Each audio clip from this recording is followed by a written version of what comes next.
Alors, pour créer les publicités, il y a l'étape numéro 1, c'est d'aller voir ce que fait la compétition. Donc, je vais vous montrer comment est-ce qu'on fait pour espionner la compétition et comment est-ce qu'on fait pour s'inspirer.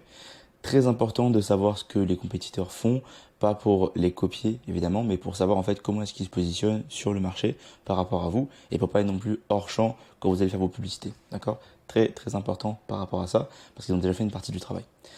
Au niveau du sommaire, pourquoi est-ce qu'on va espionner et s'inspirer de la compétition? On va voir en fait qui sont vos compétiteurs. Donc en fait, vous n'êtes pas seul au monde, ça c'est pas vrai. Il y a plein de gens qui vont me dire oui, mais moi j'ai pas de compétition, c'est faux. Il y a forcément quelqu'un qui fait la même chose que vous. Arrêtez de vous mentir à vous-même, donc trouvez vos compétiteurs. Ensuite, comment est-ce qu'on va faire pour les chercher et voir ce qu'ils font? Alors, pour rappel, il y a du contenu exclusif qui sort toutes les semaines sur YouTube et le compte Instagram, donc allez vous abonner. Ça prend 5 minutes sur le téléphone pour le faire et ça me fera un plaisir de discuter avec vous là-bas aussi pour pouvoir vous donner aussi des tips en plus de ce school et en plus de la communauté privée qu'on a créée. Partagez la communauté à des gens qui souhaitent augmenter l'acquisition de leur business pour pouvoir avoir plus de trafic et avoir plus de résultats. Ça me fera plaisir et ça les fera plaisir aussi je pense, d'apprendre de plus en plus de compétences pour les aider à grandir. Et donc aussi, si je parle pas assez vite, augmenter la vitesse à 1.5 ou 2 pour avoir une compréhension beaucoup plus rapide des sujets. Alors, pourquoi est-ce qu'on va espionner et s'inspirer de la compétition? C'est un point qui est très important parce qu'en fait, ils ont déjà fait le travail de recherche. Et donc, vous allez gagner du temps. Soit vous voulez, par exemple, reapprendre tout depuis zéro, soit vous allez en fait regarder ce que les autres ont fait et ce que les autres font, et vous partez en fait de cette base-là pour pouvoir créer ce que vous voulez faire ensuite. Évidemment, le but, c'est de pas de copier physiquement ce qu'ils font à 100%, c'est de comprendre en fait ce qu'ils sont en train de faire pour pouvoir savoir, ok, si je regarde une publicité et que je vois qu'elle dure depuis très longtemps, je me dis, ok, si elle continue, ça veut dire qu'elle fonctionne, d'accord? Donc, je peux me permettre de pouvoir m'inspirer de celle-ci. Ils ont déjà fait le travail de recherche pour vous, et donc vous allez pouvoir gagner du temps à regarder ce qu'ils font. Ensuite, ils connaissent déjà les angles qui fonctionnent. S'ils font plein de fois le même angle, ça veut dire que cet angle-là fonctionne sur l'audience. Donc potentiellement, on peut s'inspirer du même angle pour aller cibler l'audience qui est similaire. Et ensuite, on ne veut pas réinventer la roue. Ça sert à rien d'essayer de faire différent pour faire différent. On essaie de répéter ce qui fonctionne déjà pour pouvoir avoir des résultats. D'accord? Et ensuite, on veut aussi être au courant des tendances pour trouver des idées des visuels et voir un peu qu'est-ce qui se fait sur le marché aujourd'hui en termes de publicité. Qui sont vos compétiteurs? Donc là, je vous demande de lister le top 10 de vos compétiteurs dans votre marché. Donc allez chercher, en fait, par exemple, vous êtes coach en immobilier, allez chercher qui sont le top 10 des coachs immobiliers dans votre marché pour pouvoir déterminer qui fait la même chose que vous. Évidemment, il n'y a pas forcément, mettons, je sais que il y a des coachs immobiliers qui vont faire du marchand de biens. Si c'est un coach immobilier locatif, prenez-le quand même. Parce que c'est pas non plus trop loin de ce que vous faites. Donc voilà, essayez de pas trop être trop réducteur dans la compétition. Maintenant, si vous faites coach sportif, il y a assez de coachs sportifs, je pense, pour avoir la même niche et la même compétition sur le marché. Donc listez vos top 10 des compétiteurs et ensuite on verra s'ils font des pubs ou non.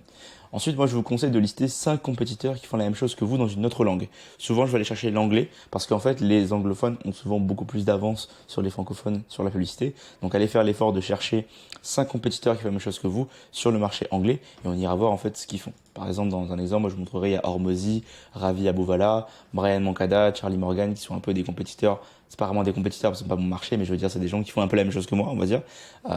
Pas des concurrents non plus parce qu'ils font pas le même marché que moi, mais des gens qui font des choses similaires à moi sur un autre marché, une autre langue. Et c'est comme ça en fait que je vais aller pouvoir ouvrir mes horizons sur ce que la publicité fait. Parce que si on reste contraint dans la publicité des compétiteurs francophones, bah, on oublie qu'il y a un monde externe qui existe, qui est le marché anglophone et qui est beaucoup plus avancé en termes de publicité, en termes de contenu que la francophonie. Donc il faut aller regarder là-bas, c'est assez impératif. Comment est-ce qu'on fait pour voir la compétition maintenant? Je vais vous montrer plusieurs sites à utiliser, ça va être très très très efficace. Premier site que je peux vous montrer, c'est la bibliothèque publicitaire de Meta. Alors ça, en fait, c'est l'outil de transparence qu'utilise Meta, donc Instagram, Facebook, pour vous montrer en fait les publicités de vos compétiteurs si des gens font des publicités en ce moment. Donc, vous pouvez choisir en fait le pays dans lequel les publicités tournent. Donc par exemple, vous mettez la France. Attendez, si vous mettez la France et vous mettez la catégorie publicitaire, vous mettez toutes les publicités pour pouvoir cibler tous les trucs. Maintenant ici, vous allez pouvoir choisir et taper en fait soit des mots-clés. Donc vous allez pouvoir choisir des mots-clés pour trouver en fait des publicités par rapport à des mots-clés spécifiques. Soit vous pouvez taper en fait le nom de quelqu'un. Donc par exemple, si moi je vais taper le nom de, mettons je vais mettre pour tester États-Unis, voilà. Et je vais mettre Ravi Abouvala, qui est quelqu'un qui fait la même chose que moi. Hop, là si je le cherche, je vois qu'il est ici. Il y a plusieurs pages. Donc je vais tester en fait la première déjà pour voir. Je fais clic dessus. Là ça me dit ok, il n'y a pas de publicité qui tourne. Ok. Je reviens sur ma recherche, je clique sur le deuxième. Et là, je vois qu'il y a 0 pub non plus qui tourne. Je vais voir ici, je vais tester ici autre chose. Je vais tester juste son nom en mot-clé sans mettre l'annonceur directement, sans mettre sa page pour voir ce qu'il y a. Et là, ça me donne voilà 3 résultats. Ça me dit Scaling with System. Donc là, ça me dit qu'ils font la pub sur plutôt cette page-là qui s'appelle Scaling with System. Là, je vais t'appeler comme ça plutôt Scaling with System. Je clique dessus et ça va me dire qu'il y a 60 résultats. Donc voilà, j'ai trouvé ce que je voulais ici à ce niveau-là. Ça se peut que vous, l'interface ne ressemble pas à ça pour l'instant parce que vous n'avez pas encore les petits add-ons que j'ai mis, les petits widgets que j'ai mis pour pouvoir mieux voir la pub. Mais là, déjà, vous avez une bonne vision de ce que vous pouvez chercher. Maintenant ici, à quoi ça sert de pouvoir regarder ça et comment est-ce qu'on fait pour s'organiser? De base, ce que vous allez voir, c'est qu'il va vous montrer quelle pub a été lancée le plus récemment. Donc là, ça me dit que la pub a été lancée le 10 juin 2024 et qu'elle est active sur plusieurs plateformes. Si je peux voir les détails de la publicité. Donc là, je peux cliquer dessus. Je peux voir les textes de pub qui sont dessus. Je peux voir le qui est utilisé. Et si je clique sur Learn More, ça va m'envoyer vers la publicité directement en ligne. Sur le site web qui me redirige ensuite vers la pub. Donc là, je peux voir les différentes publicités qui sont actives et inactives. Donc là, vous avez le statut, inactive ici, active ici, etc., etc. Et donc, vous pouvez voir en fait l'antécédent de tout ce qu'il a fait comme publicité. Maintenant, si je veux filtrer les publicités, je peux aller dans Filtre ici. Et ensuite, je peux aller cliquer dans Langue pour choisir la langue que je veux. Je veux cliquer sur la plateforme. Donc, je veux dire, OK, je veux voir que les publicités qu'il fait sur Instagram, par exemple.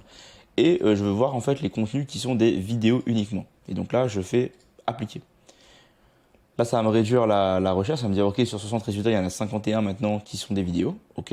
Maintenant, je me dis, OK, je vais voir finalement que les vidéos qui sont actives. Donc, que ce qui tourne encore. Je vais faire appliquer. Et là, je vais voir, OK. Donc là, c'est les publicités qui sont encore actives en ce moment sur son compte. Et là, en fait, où vous allez voir la pertinence de ce truc-là, c'est qu'on va pouvoir voir, en fait, déjà tout ce que fait quelqu'un. Et ensuite, on va pouvoir voir les publicités qui tournent depuis le plus longtemps possible. Parce que les publicités qui tournent depuis le plus longtemps, c'est celles qui marchent le mieux. Ça veut dire en fait, elles ont été lancées à une date antérieure. Donc là, vous avez le 8 mars 2024, c'est déjà il y a plus de 3 mois. Donc le 8 mars 2024, ça veut dire que si une pub a été lancée le 8 mars 2024, alors qu'aujourd'hui on est en juin, ça veut dire qu'elle marche depuis l'époque et qu'elle continue de marcher pour être toujours active. Donc je me dis, ok, ça c'est une publicité qui est intéressante, qui intéresse encore l'audience aujourd'hui, donc je peux essayer de trouver un axe similaire. Et donc là, je vais aller regarder qu'est-ce qui est fait. Ok, donc là je vois qu'il fait une vidéo en mode fond vert avec son téléphone en mode selfie rapidement. Il montre vite fait le programme derrière lui et donc il parle de ça et demande aux gens de cliquer. Donc c'est une vidéo assez simple de 30-40 secondes. Et donc je me dis ok, donc ce format-là peut être intéressant à refaire. Et c'est comme ça en fait qu'on va essayer de s'inspirer des compétiteurs pour voir un peu qu'est-ce qu'ils font, etc., etc. Et donc là vous avez un petit bouton qui est enregistrer la recherche et vous pouvez donc enregistrer la recherche, Scaling with System, pour pouvoir enregistrer la recherche ainsi que les filtres que vous avez mis.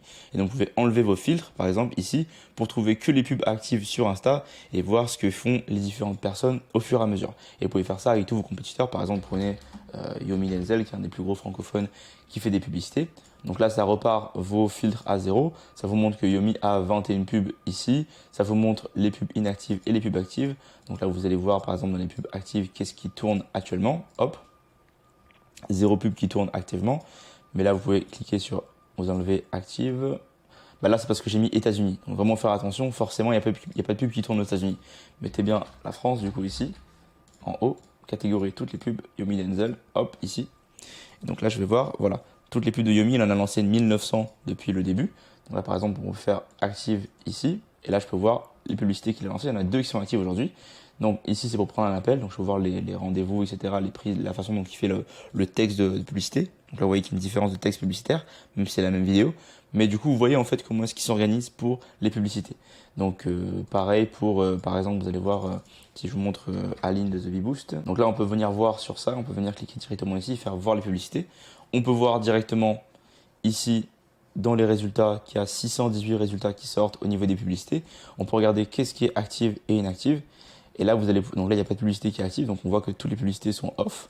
Maintenant, on peut regarder en fait dans la version inactive des publicités, tac. Si je regarde active et inactive, hop, je me dis ok, de quand à quand a tourné les pubs, là ça a tourné 3 jours. D'accord? Et je remonte dans le temps pour savoir en fait aussi lesquels ont duré le plus longtemps. Donc là, le 27 mars au 10 avril, ça a duré presque 3 semaines, donc on voit que c'est intéressant. Et vous pouvez voir en fait les différents visuels qui sont faits, qui sont utilisés, les différentes façons d'écrire des textes. Et en fait, vous pouvez en fait, surtout avec l'Europe maintenant, vous avez la transparence de l'Union européenne qui fait que vous pouvez voir qu'est-ce qu'elle a voulu cibler ici. 25-55 ans, elle a ciblé les femmes. Et du coup, vous pouvez voir aussi la couverture qu'a eu sa publicité directement ici en ayant en fait la transparence de l'Union européenne. Et donc c'est assez intéressant pour pouvoir en fait s'inspirer des scripts, s'inspirer des visuels, etc. de vos compétiteurs pour voir comment est-ce qu'ils se positionnent, pour pouvoir voir comment est-ce qu'ils font leur pub. Donc très très important de faire ce petit recensement. Maintenant que vous avez fait votre liste de compétiteurs, allez faire la liste des publicités qui sont les plus pertinentes selon vous et faites-moi il y a une action sous la vidéo qui va vous demander en fait qu'est-ce que vous avez retenu de vos compétiteurs, les 10 points que vous avez retenus en termes de script et en termes de visuels de vos compétiteurs que vous allez pouvoir réutiliser ensuite chez vous dans vos publicités. Donc là, vous avez en fait l'interface de Meta pour ça. Il y a l'équivalent de YouTube qui s'appelle le centre de transparence publicitaire de YouTube. Et là, même combat, si vous tapez par exemple ici la France et vous tapez format vidéo, mettons vous mettez pareil Yomi Denzel ici si je veux tester, hop, et je fais entrée. Je pense que je peux tromper ici, entrée, non.